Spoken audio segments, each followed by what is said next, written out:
Hello, and welcome to True Horrors with Meg and Rachel. Every week we discuss a horror film and the true stories that inspired, influenced, or bear striking resemblance to them. Be warned for spoilers and adult themes. I'm Meg. And I'm Rachel. This is True Horrors.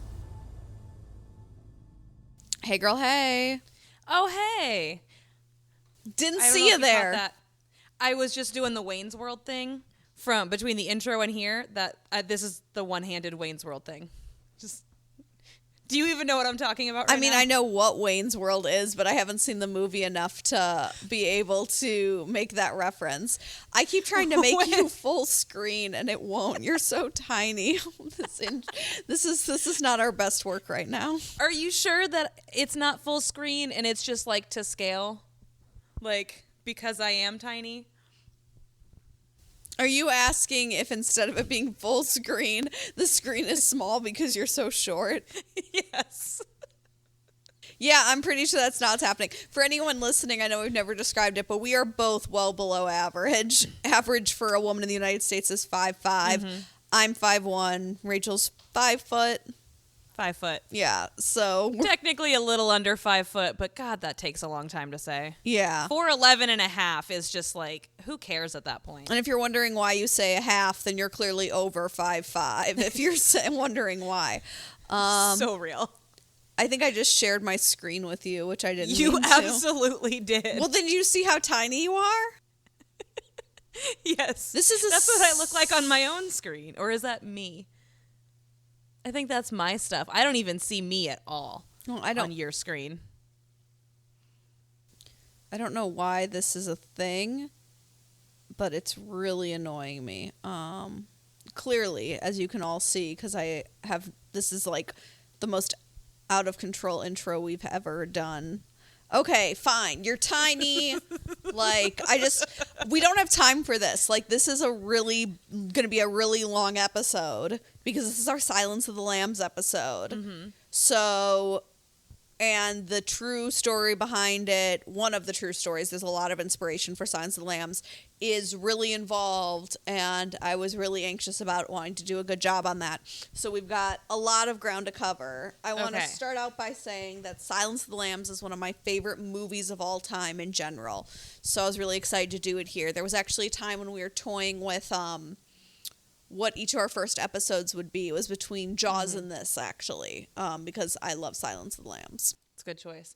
Can we start by comparing what each of us thinks is the worst part of this movie? Okay. The most upsetting thing in the entire film. What do you think it is? There are many to pick from. Okay, the problem is I was watching this movie and I'm like, obviously the violence and the murder of people and imprisonment of women is very, very bad. But I find Dr. Chilton to be the worst thing in this entire movie. That's the first thing I said on my notes. Is that how is it with a literal cannibal and someone who makes human skin suits? How are you the worst person here? That's in my notes too.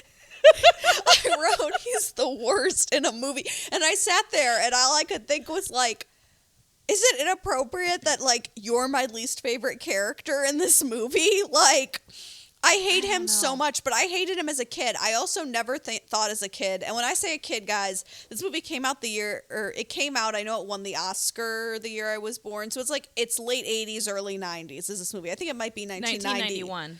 Is when it came out.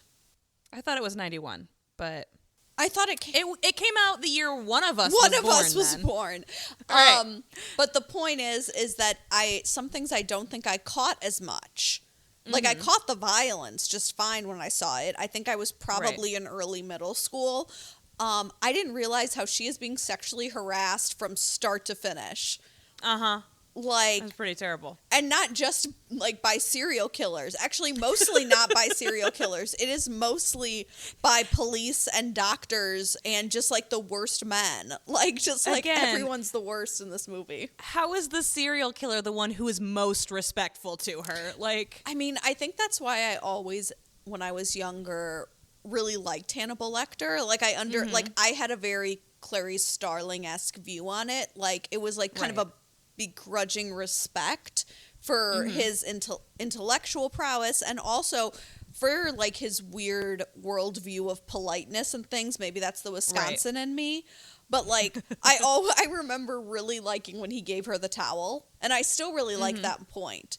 Obviously, he might be one of, if not the best portrayals of a true psychopath, and one of those is that he does kind of have his own rules. Like, he doesn't really abide by society, like things like killing people. Like, I know we're jumping ahead, but when he kills the guards, there's not really much evidence we have that he does that for any pleasure. It's more because it's just what he has to do. Like, they didn't do anything to him. They were actually fine. Like, they weren't really awful to him. But yeah, he's weirdly respectful, and I think that wouldn't be as noticeable if every other man in this movie wasn't just the worst. Yes. When all the cops stare at her when Jack leaves her alone, and I'm like, is this the first time you've seen a human woman? Yes. Oh my God. Like, that was the worst. Chilton was the worst. Like, there's just so many times. We've talked a lot about how older movies are shot and how I really like that. Like, I like how this movie didn't have a gloss effect. I also like how they allow her to be unattractive, which sometimes when I think things like this, I'm like, wow, the bar is so low. Yes. But like, she is sweaty and gross when she goes to meet with Jack. She at no point changes. She's drenched in sweat, and she's just like, yeah, top of my class. But like, in a really polite Southern way, she's like, I hope they haven't posted grades. And I'm like, bitch, we all know you know. Like, I'm also happy that, again, I feel like when we play if this movie was made today, what dumb thing would be done? I feel like even if Hannibal tried to like harass her with it, there's really no hint that Jack wants anything from her but to use her as serial killer bait. Like, that he's just like, well, I'm going to send her in there and see if she can get anything out of him because she's a girl.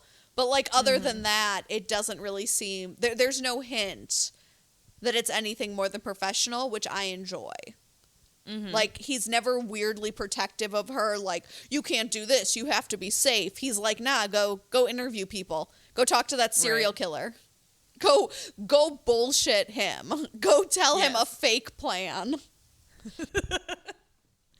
But I just want to say, going back to the worst thing that happens in this movie, among all the horrible things, it's when he hands Clarice those documents between the bars and strokes her finger. All I want to do is leave the room and jump into the river. The river's not very far away. I can make it. I mean, I always thought that was really... I do not like that.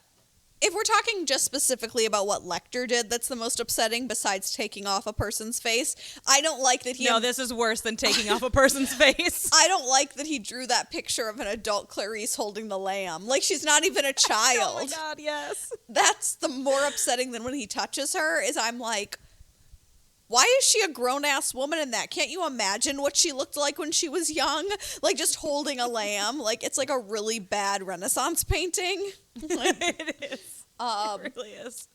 I like that when they meet up with Jack, like, again, this is a movie that really respects its audience.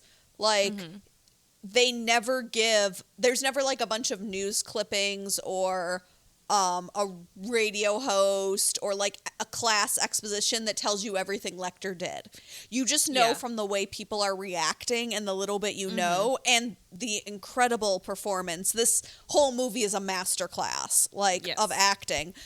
You know he's terrifying. Like, you don't have to be told the gruesome details of everything he did. What we know is enough to chill us. Yes. But I like that when Jack is first, like, brings her into the office, he's like, you grilled me on civil rights during the Hoover, and I'm like, this is why I worshipped you as a child and still do. Like, I wanted to be her, and she was just like, yeah, I did do that. Also, yes, they really did this. Like, this is really realistic. They did and still do interview serial killers. But also, she, like, called his shit out. She's like, it's weird that you want me to go interview somebody who's in jail forever, and it's really important I do it right now.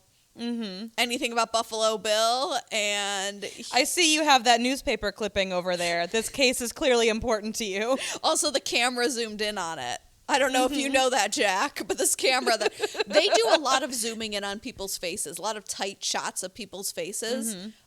This movie also, like Jaws, a lot of the fear is just the tension, like the adrenaline that pumps through you in watching this movie, because they just twist it just over and over until it's like your whole body is taut, like just with that. I love that kind of horror.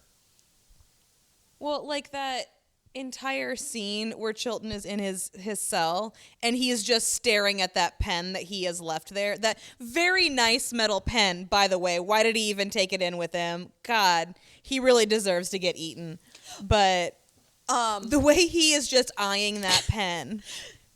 It is. Like, that's such good acting. But also, can we talk about how in the very beginning, both Chilton and Jack lay out some rules, and she breaks every one. Every single one of them. I just want a gift set of, like, them saying rules and the exact scene where she breaks it. She does everything she's not supposed to. She's like, thanks, I'll log that away. And then I wrote Chilton may be the worst person in this film.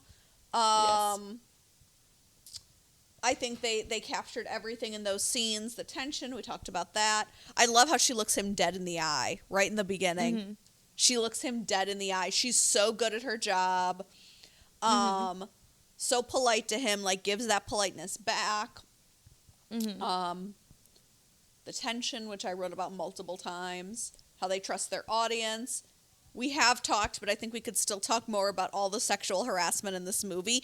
And she calls Jack out on it when he's like, I was just saying it, ha ha ha. And she's like, does it in a way that I feel like is very natural, and it's not like a PSA or anything. But she's saying, like, it matters. Because it does matter. They do look to him. And it matters how he treats her.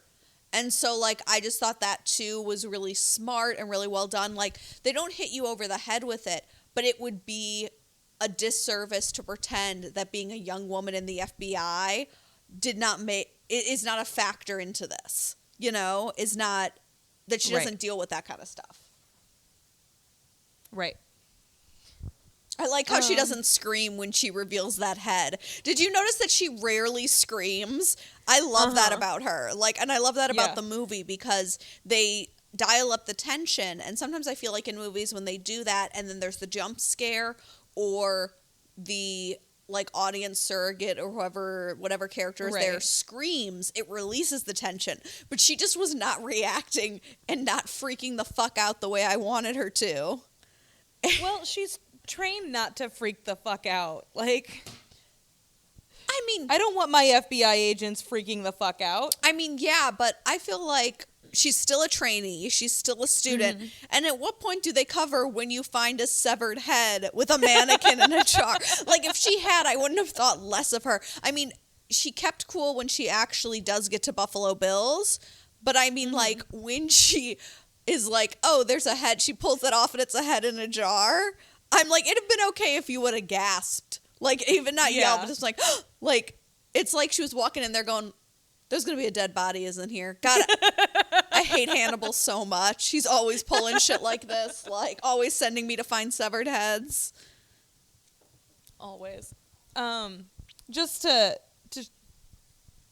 for a less serious moment, I just feel like I really should have kept track of all the times while I was watching this. I said to myself, I didn't think it was very realistic in the movie, and it turns out it's pretty realistic. Like, especially as we kept getting closer and closer to the face cutting scene, I just kept scripting it over and over and over again. Like,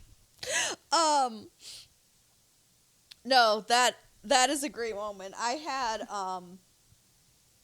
so many thoughts during this movie of like, this is why you don't help strangers. When she was helping Buffalo Bill, I was like, this is why you don't acknowledge strangers. This is why I don't talk to people I don't know.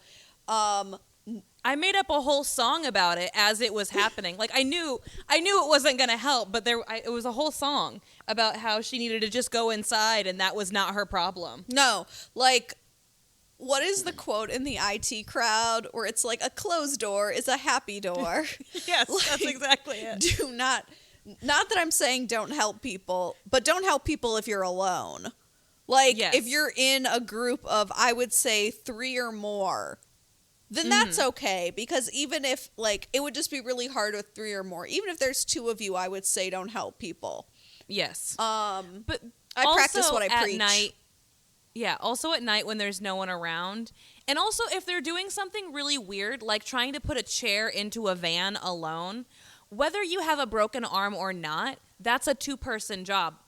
Why doesn't he have any friends? Like, that's why you shouldn't help him. If he doesn't have friends, he deserves to not be helped. Also, was it a chair or was it a full ass couch? Because I thought it was like a love seat, and I was like, that's dumb as hell. Yeah. I'm like, at some point, someone had to give this to him. How did it get out of the truck? Was that person just like, here it is, I'm not going to help you? Like, there's just a lot of questions that I feel like. Obviously, and for the record, I'm not trying to victim blame. She's a fictional character.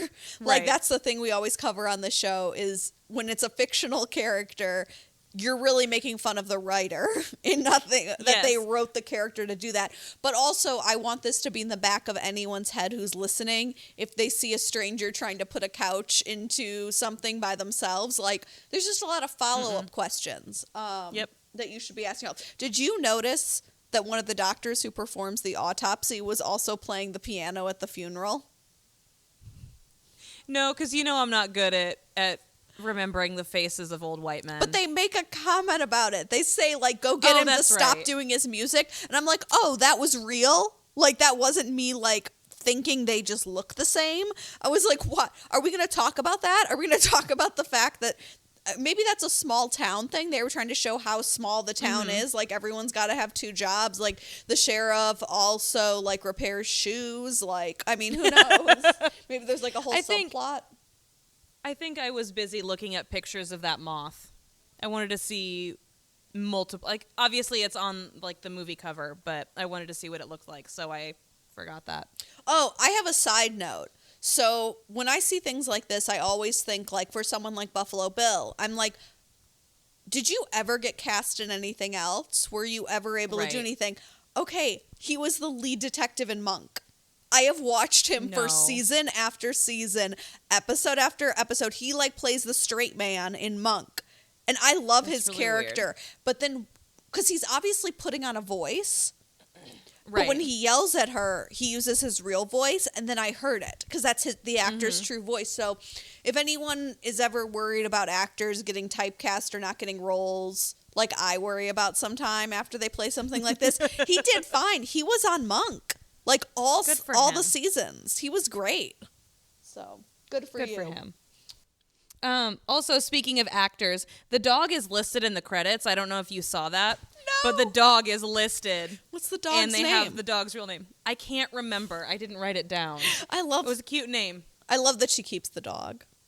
Uh-huh. They try to take it from her, and it's like, no, that's her new best friend, the dog. Uh-huh. Yep. Man. As far as something funny to sustain us, can we just talk about what a messy bitch Lecter is? Like, he just loves drama. He lives for it. Like, I did not realize, like, oh my God. First of all, he hates her shoes. He cannot. So much. He cannot. I wrote that line down because it's so good. I did too. Like, he can't stop. Like, I'm like, girl, get new shoes. Like, he's giving you a hint. Like, he can't stop with that kind of shit. Then when he's like, when he says to the senator, love the suit, I wrote, what a messy bitch. Like, he cannot stop himself. He just has a lot of opinions about women's fashion. He really does. Everybody needs a hobby, and he's been in prison for 10 years. He's got to do something. But it's not. It's that and anagrams. Those are his hobbies. I couldn't stop thinking about, but then at the end, he's like, I'm having an old friend for dinner, and I'm like, oh my God, can you just chill for 5 seconds, Dr. Lecter? He cannot. He cannot. But I wrote down, what a dick, when Chilton was in the his room, with the pen, And I was like, you are such a dumbass because of the pen. And then I also loved the big zoom they do when Chilton's trying to sign the papers and has no pen, and they do the zoom on Lecter's face. I was like, we get it. You don't gotta, like, we know he's gonna murder someone. Like, also, the thing I hate about Chilton the most, beyond even the sexual harassment, is the fact that he does not seem to comprehend that Lecter is so much smarter than he is. Yes. And he is so insecure about it that just the things he does, and like, he really facilitates his escape by just being so insecure about it. And I just find that to be so obnoxious. Also, I love a good airplane hangar meetup. We should do more of those, Rachel. All right, the next time I come to visit you, let's meet at the airplane hangar. Yes, not at the airport, at the hangar. At the hangar. Is there a small airport around there? I've got a small airport. Oh, we should. Maybe that's when you come to visit me, I'll meet you at the hangar. I'll just drive there, be like, come, take a lift over here, and then I'll drive you to in the my other rental side car. of town. Yes. Oh, I said, like, I wrote, Lecter, be honest, you're just pissed she outsmarted you. Like, when he's, like, being a little brat in the cage, I'm like, which, by the way, can we talk about whoever had to erect that on short notice? That's not something they just had in Tennessee. Did they take him to Memphis? Yes.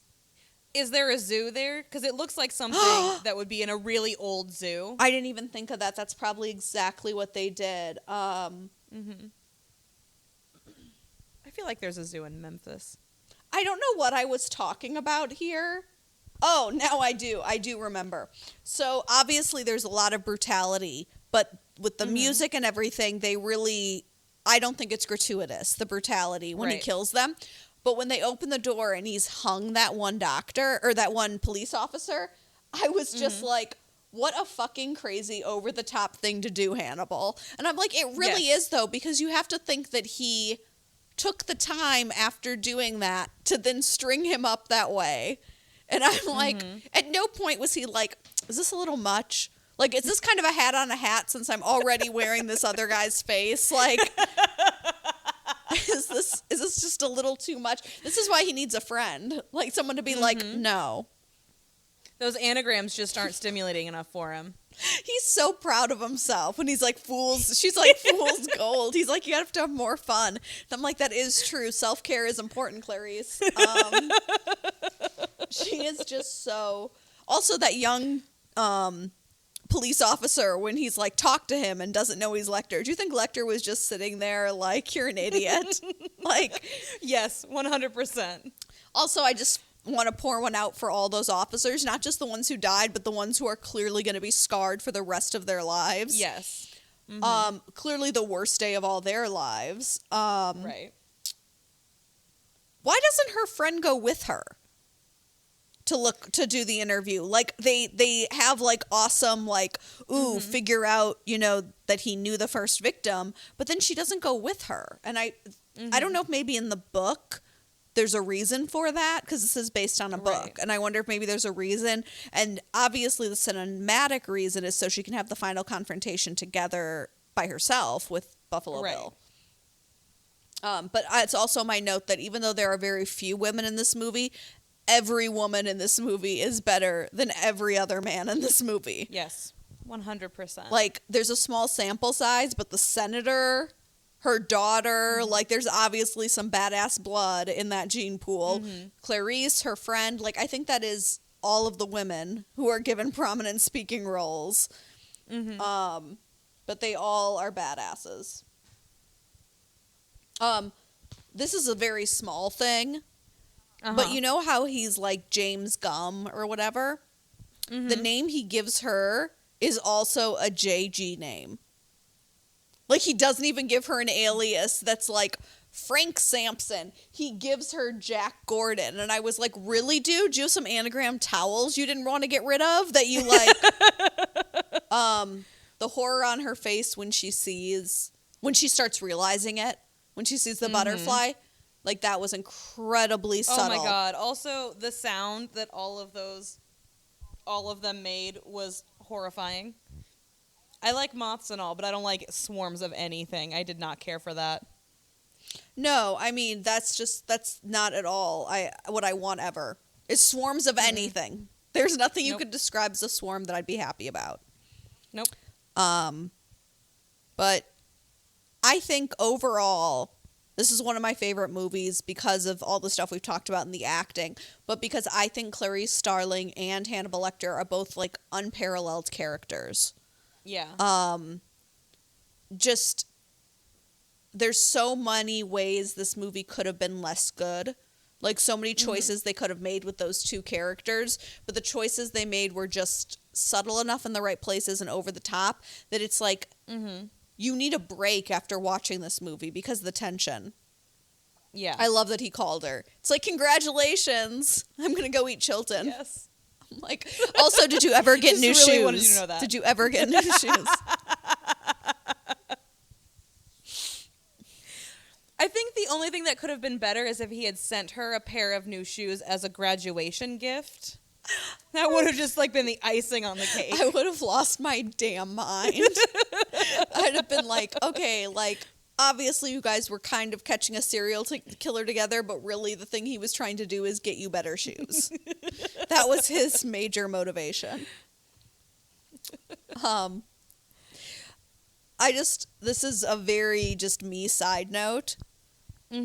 But putting together fictional characters, I would want to be Clarice Starling with Tahani from The Good Place's wardrobe. That is who I would want to be in life. Yeah, that is an accurate statement. Because she is also, Clarice is just so sharp. Throughout all of it, she has such incredible instincts. It's not chance, it's not luck, it's not wide-eyed. Like, she's skilled, and we see that she is skilled. Right. In her deductions, in the way she plays off of him. I love this movie. Did you have anything else? This is very good. I just want to talk about two things. Awesome. One is just kind of like a quick note that the most relatable moment of this entire movie for me is when Buffalo Bill is real worried about the dog. Because this is not a movie that I can personally relate to that well. This is not my world. I would not be any of these characters. I would most likely be the woman in the pit. If I were going to be anyone in this movie, I would be the woman in the pit. But yeah, don't you hurt my dog. I will fuck you up. She was pretty badass, though. Even if you were the woman in the pit, she was pretty badass. She came up with a plan. Yeah, that's real.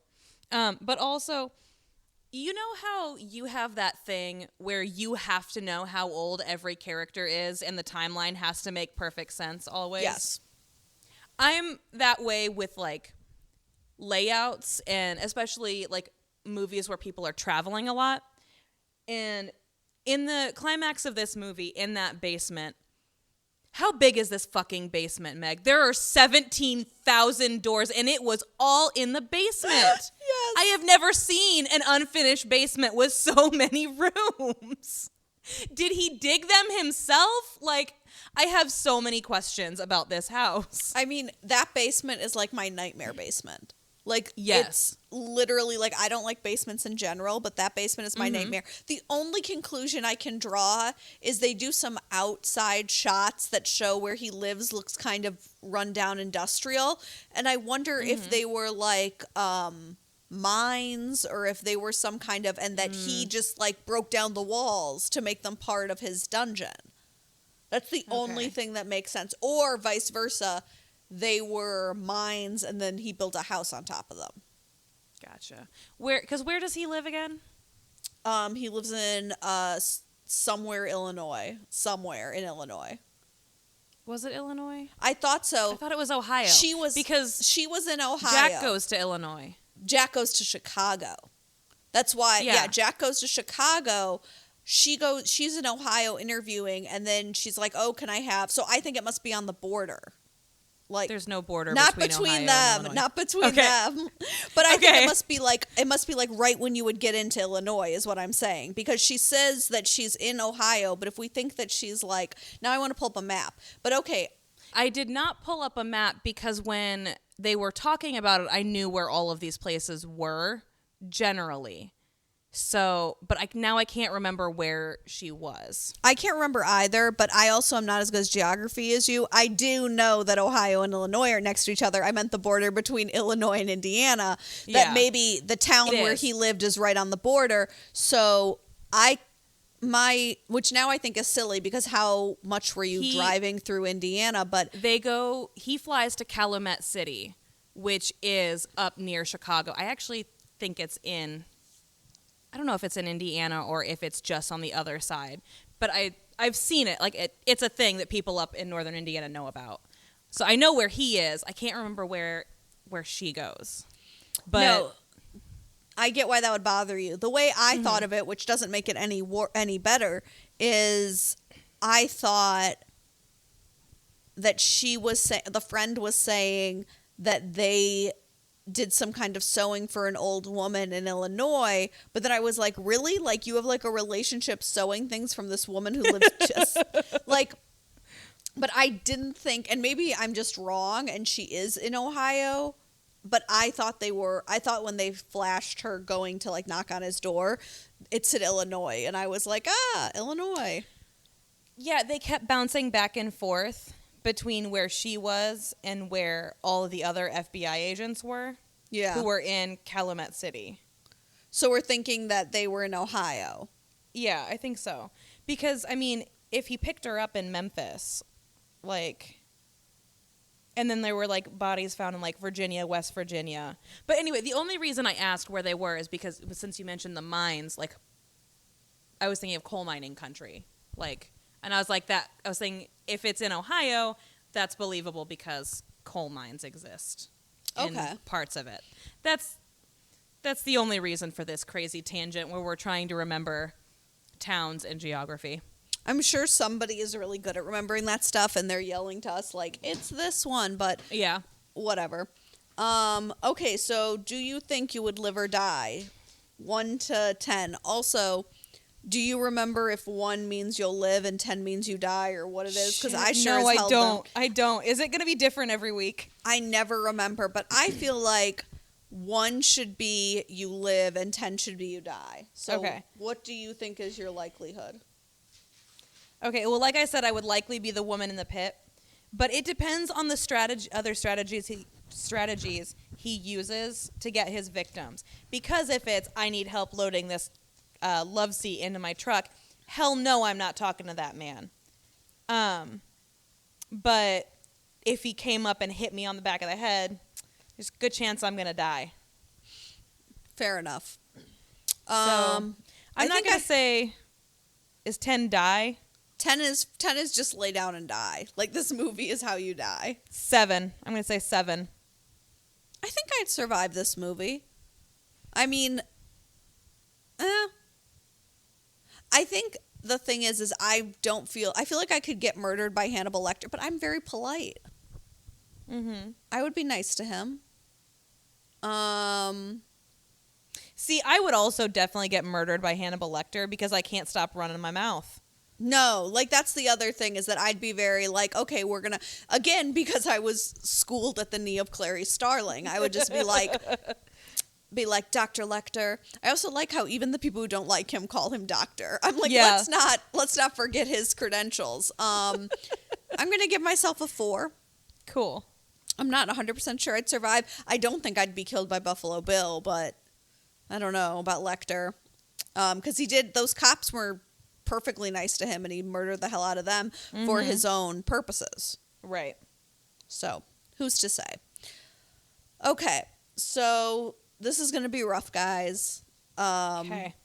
Settle in. Obviously, there are a lot of different influences in Silence of the Lambs. I only picked 1 because a lot of the influences from this movie influence other movies, and we don't want to get rid of them all right away. Right. Also, we want to give as much attention as we can, and this is one where especially I want to make sure to give the attention I can and put the focus on his victims. I'm talking by him of Gary Heidnik.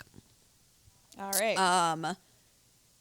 We're going to do a tiny bit of background, but I want to say before we start, I got 90%, if not 99%, of my information from this amazing article written in the Philadelphia for the 20-year remembrance of these murders. Okay. And the way they did it was like the story was being told through multiple interviews of people involved in the case. So it would be like a paragraph written by one of the victims, a paragraph written by a victim's family member, a paragraph by the prosecutor, by the police, and it was telling the story through them. It was really incredible. Yeah, that sounds great. But I also means I have really shady side notes from the prosecutor and the defense attorney. Nice. Which, let's put this out there. The prosecutor's name was Charlie and the defense attorney was Chuck. Damn it. You said Philadelphia, like it's in Pennsylvania? Wait, what? Is that where this? Oh, it's did where this this all happen in Philadelphia. Pennsylvania? Yeah, this happened in Philadelphia. Damn it, Philadelphia. That's all I wanted to say. Oh, I was like, is there some kind of history around that name? Like, I thought that's where you were about to be like, well, that's I just wanted to make sure that I cursed the right city. I thought you were going to be like, well, that is, Meg, the state name. I was like, why? Is there something about it that I should know? But yes, so... Also, their attorneys, shouldn't they both go by Charles? The defense attorney is well named. Once you kind of get more into what he's done, I do not like him whatsoever, but we'll get to Was that. the defense attorney Charlie or Chuck? I've already He was forgotten. Chuck, which is why I'm like, yeah, Chuck, be quiet. So that was nice because that's the last point we're going to be able to laugh in a while. Oh, good. Heidnik was born in 1943 and in Ohio, and he had an IQ of 148, which is important. That's very high. And is important because there's a lot of discussion, and I like that this article didn't take a stance. It let some people who think that he was legitimately insane talk about that, and then others who felt like he was faking insanity because he was so intelligent. But he had a rough family life, like a lot of serial killers do. They always do. In 1962, he joined the Army, and 13 months later, well, there's two stories. One story is that he started experiencing headaches and was diagnosed with schizoid personality disorder, but the prosecutor and some people around him were pretty convinced that he faked it because he didn't like being stationed in Germany. Of all places to be stationed, Germany is one of the best. Wait, what year? 60s. Okay, never mind. Depends on which part of Germany you're in. When I read that, I wrote a note to myself that's like, that's going to make Rachel mad. Rachel's going to be like, how dare you? But in the 60s, it was two different countries, so it was rough. But yeah, Germany is great. Okay. Go away. So a lot of people believed that he did this to get on 100% disability from the Army. He then worked the stock market, made a lot of money, and established his own church once he was... oh, good. Yeah. That's what all good people do, is start their own church. So he was a bishop or something crazy. A friend asked him at one point, don't you think you're going to like piss off God? And he said, no, because God has a sense of humor. And I don't know why I find that to be such a disturbing thing to say. Like, not that I don't think God has a sense of humor. I haven't really thought about it, but I think in reference to like duping other people. Yeah. But he used this as a cover to also assault women. Of course. And he had a pretty specific type. Intellectually disabled black women. Great. A really disenfranchised group. Yeah. So he had most of his girlfriends who that's the way they'd be described, and he was dating one young woman, and her sister was in a mental hospital, and he went and signed her out and raped and imprisoned her, and he was caught, and he went to jail for, I mean, it seems like 2-3 years because she wouldn't testify against him. Okay. And they paroled him. They let him out. Again, there was a lot of back and forth as to why that was. But then he went out. When he came out, he went looking for the girlfriend, and she had hightailed it. And he felt like society owed him a wife and children. And so he got a mail order bride. Okay. And she left. And it was amongst allegations that he raped and was violent towards her. And that's when we start getting real into it. So the abductions and the murders and the kidnappings all took place in late 86 to early 87. So it was not a long period of time. He abducted 6 women in total and kept them in the basement. They were all from lower socioeconomic classes and black.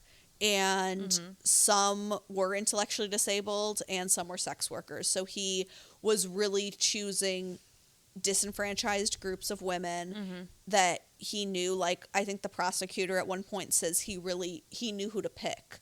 Like, and that is something that they say about serial killers. They were raped, they were tortured, they were beaten, these young women. We're going to start with Josephine Riviera. She's prominent in the article. She was kidnapped on the 25th of November, 86. She was a sex worker. He picked up, they had sex, they exchanged money, and when she went to get her clothes on, he started choking her. He then handcuffed her to the bed, and he said that, you know, she was like, don't hurt me, whatever. And he's like, get in the basement. And she says he had this hole dug and told her to he put clamps on her ankles and super glued the screws and the bolts so she couldn't twist them. Oh my God. Because he's a genius. I just want to say, not to pick a side, but I don't believe he was insane. I believe he was a genius and probably had a personality disorder, maybe was a sociopath. But like, there are so many things he does throughout this that you had to know your actions were wrong. You're not legally like, so he does this. That shows way too much planning and forethought. I wouldn't think to super glue screws into anything. No. So he puts her in the hole, and she said it wasn't deep enough, and he kept trying to put like a piece of plyboard above her, and it didn't work. So then he beat her. Oh, I've heard this. I know this story. I thought you were kind of pretending not to know it, because I was like, I she forget must remember names. it. Oh. I forget names real fast, so I forget details too, so yeah, it's like it's new. I forget names and details. The Rachel I can't tell story. you what it is. I do remember. So she's down there. He tells her that she's gonna mother his children, and puts her in the hole. And she's there for many days, and the next thing she hears is the voice of another young woman. And that brings us to victim number 2, Sandra Lindsay. She is intellectually disabled, and she knew Gary. He would pick up her and her friends and take them to McDonald's and bring them to his church. And one day she went out to get some medicine for cramps, and she never came back. And he brought her down there and gave them to eat crackers and water and like dog food and like hot dogs. Like, he did not, you know, they made a mention that he spent like $5 a month on food for all these women. Oh my God. So her family, Sandra had family who really were looking for her, and they called the police, and the police were like, why are you worried about a 25-year-old woman? And they were like, the police are going to be no help. So they tracked down Gary because they know him. And he's just like, nope, she's not here. And then immediately goes downstairs and makes her write out a Christmas card to her family. He does not touch it with his own hands. And then he drives to New York and mails it from New York. Yeah, that's something that an insane person would do. I just like, it's so diabolical and it's so sad. The third victim is named Lisa. Lisa, I believe Thomas. That's just because my handwriting is so poor. But it's the day after Christmas. And she was a sex worker or maybe a date. Like, they don't specify in the article, but he did pick her up and took her to Sears and took her to Fridays, told her she could get anything at Sears under $50, took her home. They had sex. It was the same as with Josephina. He strangled her, cuffed her, brought her to the basement. Josephina says that they were raped every day to every other day. He beat them. And the next young woman he brought in was Debbie Dudley. That was on New Year's Day. He put her in the hole, and she just freaked out. Like, she was screaming. She was fighting. She would not stop, so he would beat her. In January, he picked up Jacqueline Askins, who was a sex worker. And this got confusing for me, but her alias at the time was Donna. So everyone was referring to her as Donna, but so I'm going to continue to refer to her as Donna because that's the name she was going by in it, not to confuse myself. Same drill as all of the other, these poor women. After Donna came, he started making them beat each other and installing things like if one of them was bad, quote unquote, he would beat them all. So they would start turning on each other and jockeying for position with him. And Josephina pretty quickly realized that she had to play him, that was the only way. She's the one who has been there the longest. This is pretty graphic, but he would gag them and put screwdrivers into their ears. And Josephina says you could tell like they were screaming, but you couldn't hear them. And Josephina played along. In February, Sandy was eating too slowly for him. She had an issue with her jaw and couldn't eat quickly.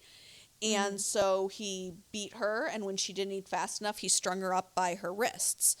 And because of some of the issues she had and being strung up by her wrist, he kept her there for 3 days. She suffocated. Like, she passed out, and it blocked her airway, which is something horrifying I didn't know that could happen. He said he didn't mean to kill her, and I'm like, I don't care about anything you have to say, ever. Stop talking. Did she have Down syndrome? It didn't specify. I don't...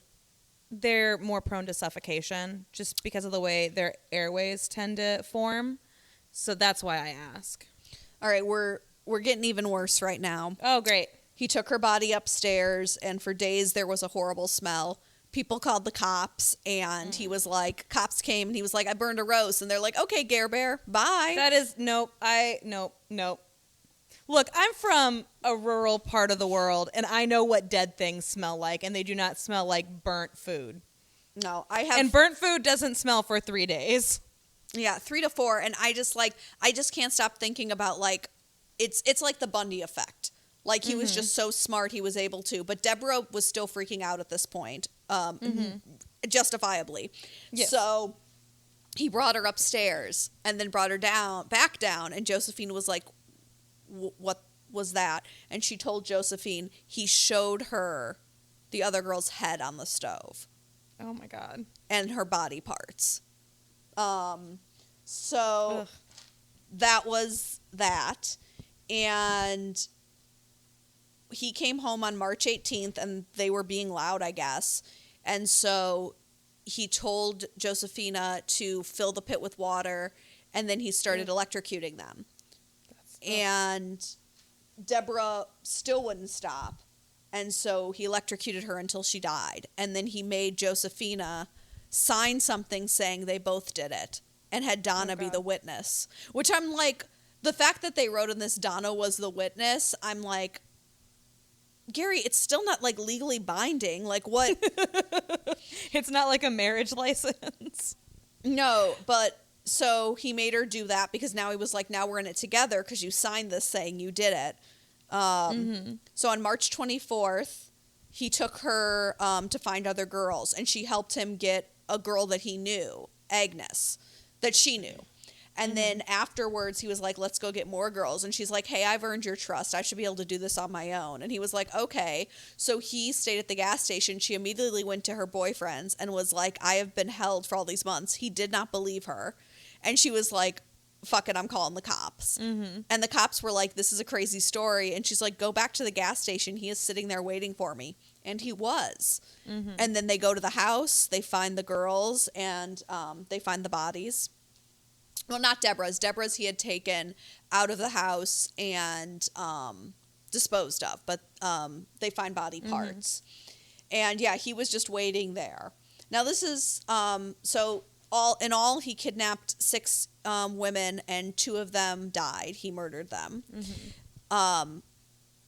But during his trial, Chuck very much tried to play that he was completely insane and could get off, and he was not shy about almost bragging about that in the article and saying that in today's he could have got him on. And I couldn't tell in the article if he truly believed it or if he was just arrogant. But one of the things that I found out in this was the rumors about him being a cannibal, that they never found any evidence that he ate the girls or that he forced them to do any of that. And Chuck admits he started that rumor. Oh my God. Why? For the insanity. Because if you were feeding... Worst person. Yes. And he's like, Charlie was not happy. I'm like, I've never met Charlie, the prosecutor, but I bet he wanted to slap the shit out of you. Like, but Chuck believed that the judge was against them, like that, like, blah, blah, blah. But, I just think that's all like an interesting peek into our justice system. Like, even one of the neighbors was like, Gary was kind of a attractive man, and that they made him look like a crazy person, and that was part of it. Right. Like, rather than dressing him up. And he made some gross comment about women's groups dressing up women to make them whatever. This is Chuck, not that, in the article. Yeah. So I was like, you're the worst. But there were like 11 appeals, even up to the Supreme Court. They were all denied. He was executed in 1999. Cool. Good riddance. So it's been a little bit over 30 years. And I think this case is really important to talk about. There's obviously, there are podcasts and documentaries and books that are going to go into way more detail than I could in this podcast. But I think something that this really shines a light on, because I didn't mention it, but I thought it was kind of like, but Gary was white. Like, right. They almost always are. Yes, but actually serial killers preying on victims outside their race is very rare. Right. But he preyed on women who were disenfranchised and very much needed society's help. And even when they had family and friends who were looking for them, they were dismissed. Right. And so I think it's important to tell their stories. And I mean, the connection is obvious to Buffalo Bill, even if the motivations are not. So I personally don't think he was legally insane. No. I think he was diabolical. And yeah, that's kind of the story. Because here's the thing. It comes down to this. If you are legally insane and you don't know that what you're doing is wrong, you do not take countermeasure steps. You don't go to New York to mail a letter because you don't even write that letter because it doesn't even occur to you. Like, no. Yeah. And that you don't touch it. Yeah. So it doesn't have your fingerprints. He could have even gone to a different part of Philadelphia. It's a big city. Like, all the way to New York. That's like a 3-hour drive. I know because I'm obsessed with knowing how far people have to travel on TV. And it comes up in The Office a lot. So I know about how long it takes. This has gone full circle. So I don't know if we've done this yet for all the episodes, because I don't know if there is, but one thing we want to do is what is worse? The movie or the reality? Like, what is... I will say in this, I think the reality was much more horrific. We're talking Buffalo Bill, obviously, because, like, whatever is Hannibal's deal, he was not based on this man. Right. So I think the reality was a lot worse, because they even make a point of saying that Buffalo Bill had no interest in them outside of their skin, which is a sentence I never thought I'd have to say. All right. You know what? I'm calling it. I'm calling this episode. Thank you all for listening. This has been a longer one, just because, there was just a lot of details in this crime. And also the beginning, we went a little bit off the beaten path. It was great. I enjoyed it. Rachel, you're next week. What are we doing? Psycho. Psycho OG. Yeah, OG. So, And there will be some callbacks. yes, there will be. There are some connections here that are, you know, they start feeding into each other. So be safe. Always. Do not help men who are trying to get... Actually, period. Do not help men. Let's just send it there. But especially if they're doing something weird, like trying to put a couch into a van by themselves at night. I just have more of a thing of like, then every serial killer couple pops into my head. So I'm just gonna say be safe, be cautious, be alert, And trust your gut. and yes, and trust your gut. And we will see you guys next week, or we won't see you, and you won't see us, but you'll hear us. You will never see us. Okay, we need to stop. Bye. Bye. Goodbye.